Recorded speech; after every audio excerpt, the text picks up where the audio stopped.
Սպերջենի աստվածաշնչյան ընթերցանություն ամեն երեկո, մարտի 29։ Ես կանչեցի նրան, բայց նա չպատասխանեց։ Երգ 5-րդ գլուխ 6-րդ խոսք։ Երբեմն աղոթքի պատասխանն ուշանում է, և աղոթողը ստիպված է լինում սպասել թագավորի դարպասների մոտ, մինչ նա դուրս գա և լցնի նրան այն օրհնություններով, որոնց նա սպասում է։ Հայտնի է, որ երբ Տերը մեծ հավատք է տալիս, նաև փորձում է այն, հետաձգելով աղոթքների պատասխանը։ Նա թույլ է տալիս, որ իր ծառաների ձայներն արձագանքեն իրենց ականջներում, կարծես հարվածելով պղնձե երկնքին։ Նրանք թակում են ոսկե դարպասները, բայց նրանք անշարժ են մնում, ասես դրանց ծխնիները ժանգոտված լինեն։ Նրանք Երեմիայի պես աղաղակում են.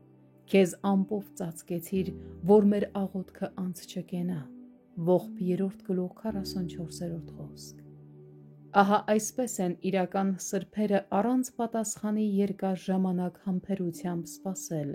ոչ թե որովհետև նրանց աղոթքները ջերմեռան չէին կամ նրանք ընդունված չէին, այլ որովհետև այդպես է հաճո եղել նրան, ով ինքնիշխան է և տալիս է իր կամքի հաճության պես։ Եթե նա կամենում է վարժեցնել մեր համբերությունը,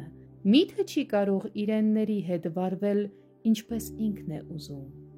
Աղերսողը չի կարող ընտրել պատասխանի ոչ ժամանակը, ոչ տեղը, ոչ էլ միջոցը,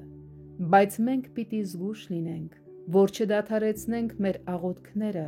կարծելով, թե դրանք մերժվել են։ Աստված հետևողականորեն պատասխանելու է նրանց, ովքեր հարատևում են աղոթքում։ Մենք չպիտի սատանային թույլ տանք, որ նա, մատնացույց անելով մեր չպատասխանված աղոթքները, սասանի ճշմարտության Աստծո վրա եղած մեր վստահությունը։ Աղաչանքները կարող են չպատասխանված լինել,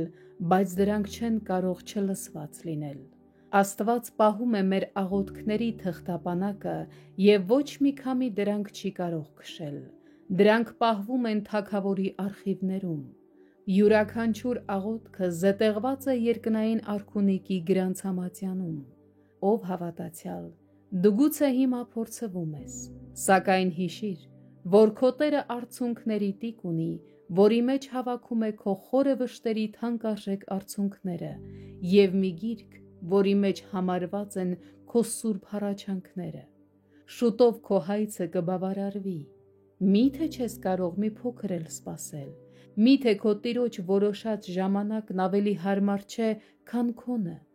Շուտով նա կհայտնվի իր մխիթարությամբ և ուրախություն կպարգևի քո հոգուն, ստիպելով քեզ դեն նետել քո սպասման քուրձն ու մոխիրը